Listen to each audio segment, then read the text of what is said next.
Hi there, this is David at TED-IELTS, and I'm back with another grammar lesson. Actually, I can't believe I haven't made a lesson on this topic before because it's something I talk about a lot when I'm teaching English in a classroom or when I'm marking people's essays. It's something I think is incredibly important to understand. And I was looking back through my YouTube channel and I thought, I can't believe it. I've not done an essay, I've not done a lesson on comma splices. I've got to do one. I think this is important because, as it says here, this is one of the biggest mistakes you can make with punctuation in English. Normally, punctuation mistakes are very small problems. They don't matter that much. If you put a comma in the wrong place, you're not going to lose a lot of marks on your IELTS exam. But if you make a comma splice, then yes, you will really lose marks. This is a very serious problem and it's one you must absolutely avoid. So, this is going to be a short lesson. That's because it is very easy to recognize the problem and fix it. So let's jump right in. Okay, here we can see a sentence, but it is completely wrong. This is a very bad sentence. Take a moment and think what's wrong with it.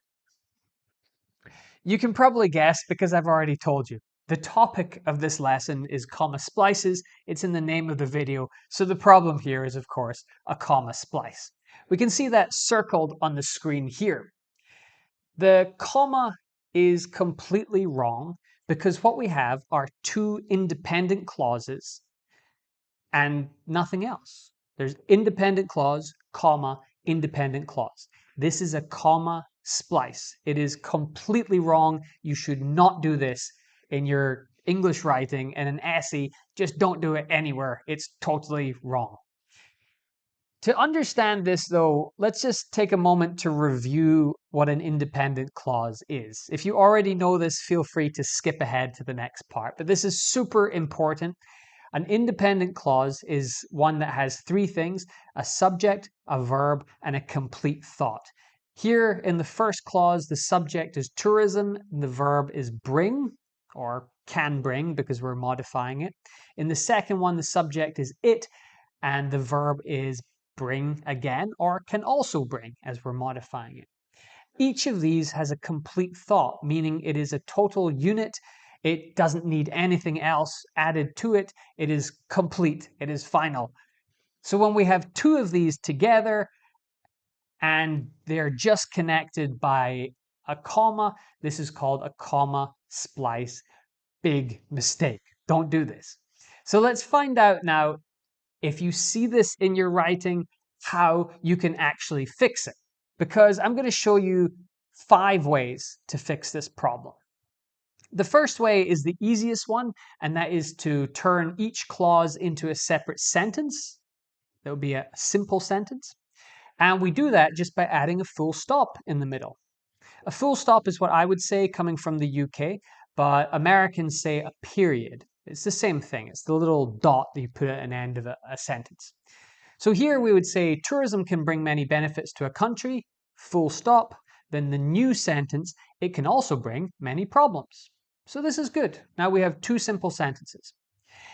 Next, if the meaning of each sentence is closely linked and the reader understands what the relationship between these ideas is, we can use a semicolon. To be honest, this is actually quite rare, but I think it suits this example here. And it is an example of how we can, without turning it into 2 sentences, we can link it into 1 sentence. So tourism can bring many benefits to a country, semicolon, it can also bring many problems. The meaning between these is so close that a semicolon is perfectly fine here.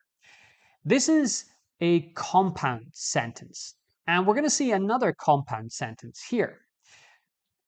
This is when we add a coordinating conjunction. So coordinating conjunctions: for, and, nor, but, or, yet, so.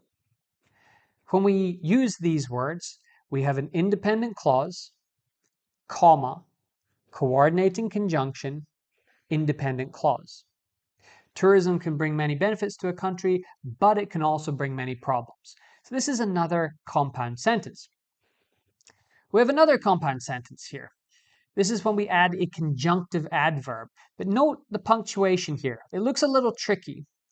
We have independent clause, semicolon, conjunctive adverb, comma, independent clause. This is actually quite a common structure. It's very useful if you're writing academic essays, for example.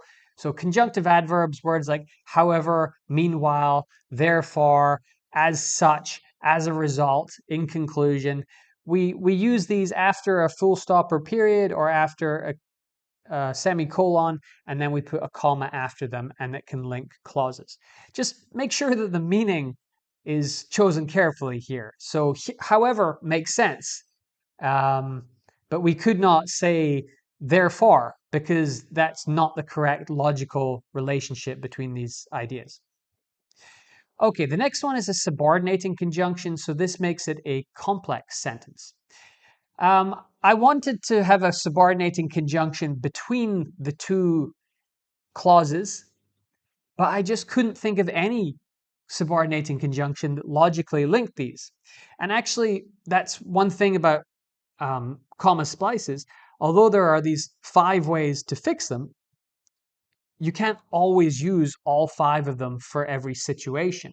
Sometimes only 1 or 2 of those is really possible. So you have to pick carefully. You have to make sure the connection word that you choose is logical, is grammatical. You have to make sure the ideas have been brought together correctly. So the word here, although, so notice although, however, and but have a very similar meaning, right? I didn't feel like although made sense in between, saying tourism can bring many benefits to a country, although it can also bring many problems. That didn't seem right.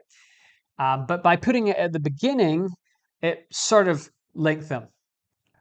Right, so as you can see then, what we need to do is first find our mistake, so identify the comma splice, and then fix it by using one of those 5 methods.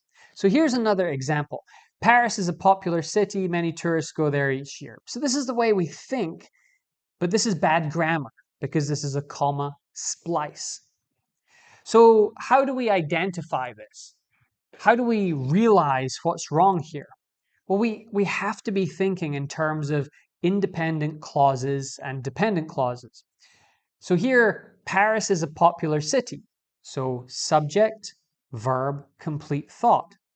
Many tourists go there each year. Subject, verb, complete thought. So these are both independent clauses. There's 2 independent clauses connected just by a comma. That's not good enough. We can't do that. So we need to fix it. How can we fix this? Take a moment to think. You can pause the video if you want, or you can go make a cup of tea or something. Okay, I'll show you. Right, so if each clause has a subject, a verb, a complete thought, that it's an independent clause. If you have 2 of them put together, then you've got a comma splice if there's just a comma in between them. That is very wrong. We don't want to do that. Here we can see, let's turn them into 2 independent sentences, 2 simple sentences by using a full stop in the middle. Paris is a popular city, full stop, or a period. Many tourists go there each year. Are there any other ways we could do this?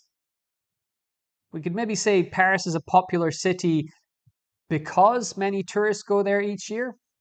Or Paris is a popular city, comma, and many tourists go there each year. So there are other ways to do this, but I think this is the one that makes sense. Let's see some more examples then. Okay, I'm hungry, I want something to eat. That's bad grammar. It's a comma splice. We should not do that. So we can make it into 2 sentences. I'm hungry, full stop. I want something to eat. Or I'm hungry, so I want something to eat. Okay, that works. You could possibly say, I'm hungry, therefore I want something to eat. But it's a little strange to use such very formal language for what's clearly spoken English. This actually sounds like a child is saying this. And here's another one. My garden is overgrown. I don't have any time to cut the grass. Okay. Well, we could say my garden is growing. is overgrown, but I don't have any time to cut the grass. My garden is overgrown, however, I don't have any time to cut the grass. It depends what you think of the meaning of these two sentences as well, because we could say, my garden is overgrown because I don't have any time to cut the grass. So that actually changes the meaning, but it links them perfectly in a grammatical and logical way, and that's what you're trying to do. Make sure that your ideas are linked grammatically. That means no comma splices. And make sure they're linked logically so that the reader understands exactly what you're trying to say. Okay, we've wrapped that up in about 10 minutes. So I hope this was a useful grammatical lesson for you. If it was, give it a like and subscribe for more videos if you want. And I will see you next time. Goodbye.